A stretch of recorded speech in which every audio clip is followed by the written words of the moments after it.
precisa entender que existem pelo menos duas grandes linhas para se pensar a leitura como uma prática social. A primeira delas seria mais sociológica, que é pensar a circulação do livro. Então, desde do escritor, do editor, da distribuição do livro, até chegar no leitor e como é que ele vai lidar com essa leitura. E aí a gente pode pensar também na questão mais antropológica, que é pensar como é que o leitor recebe essa leitura. O que é que ele faz com aquilo que ele lê, com quem ele compartilha, com quem ele comenta.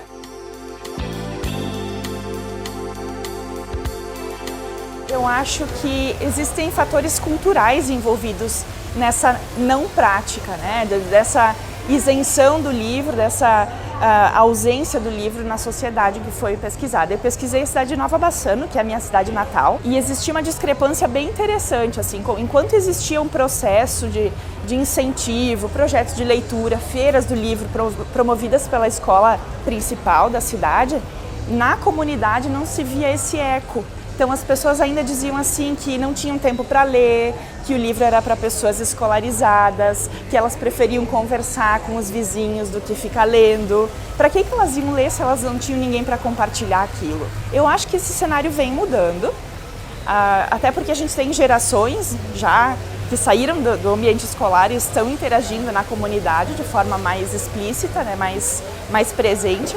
Então existe um movimento mais próximo entre leitor e leitura também naquela comunidade, me parece.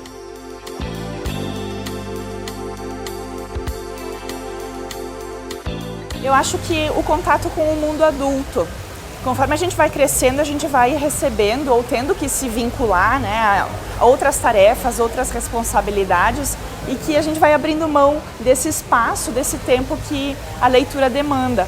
Enquanto a gente é criança, pré-adolescente, me parece que se tem um tempo maior para dedicar para essas questões. Então eu tenho mais tempo livre para escolher ler. Apesar de que hoje a gente vai ter os videogames, a gente vai ter toda a questão da internet, que também tira um pouquinho o foco da leitura do livro, mas não da leitura, porque dentro do ambiente virtual a gente faz muita leitura, né? Não sei em termos de qualidade, aí a gente pode discutir uma outra questão ali, mas em termos de quantidade talvez nunca tenha se lido tanto. Então me parece assim que ao mesmo tempo que os pré-adolescentes e as crianças leem mais livros, talvez os adultos e os adolescentes eles se vinculam mais a leituras mais efêmeras, mais rápidas, né, de conteúdos mais explícitos, mais fáceis de se absorver.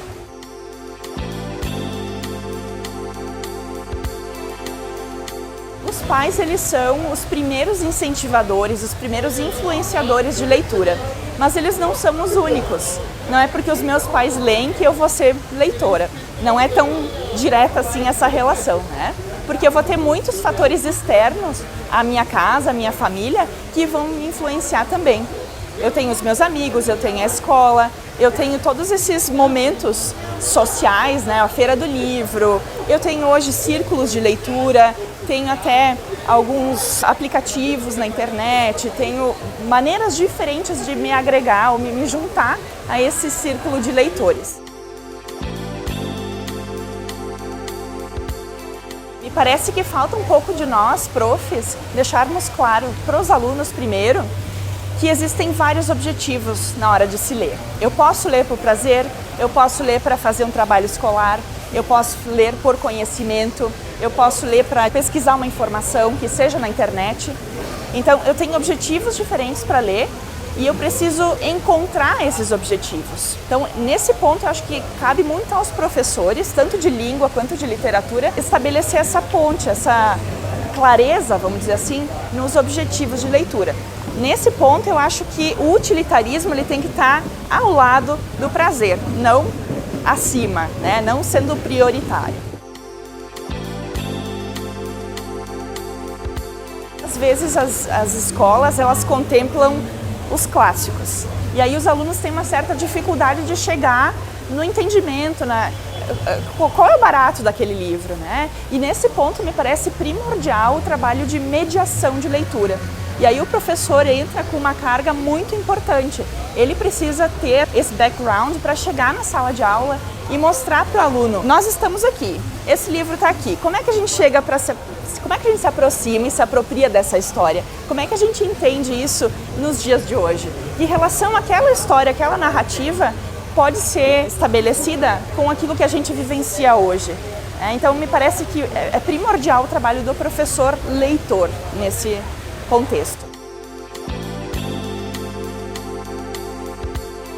É um pouco complicado chegar para o aluno e dizer, ó, você precisa ler esse livro aqui, porque a partir dessa leitura você vai passar no vestibular, você vai ter uma aprovação ou você vai se sair melhor no Enem.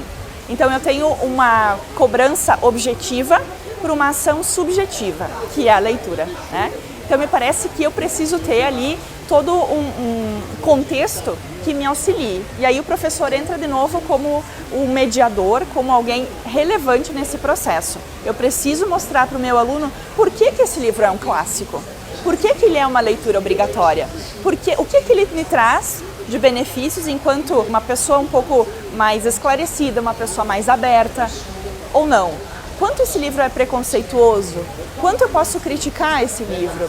Então me parece que, de novo, é o professor que tem que agir ali, mas ele precisa conhecer isso.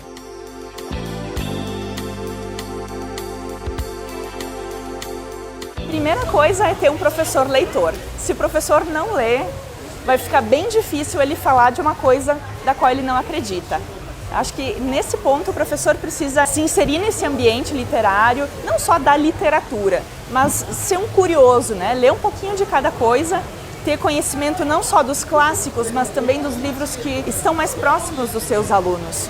Porque não é porque um leitor ou um aluno não leu Machado de Assis, não leu outros nomes da literatura brasileira, que ele não é um leitor.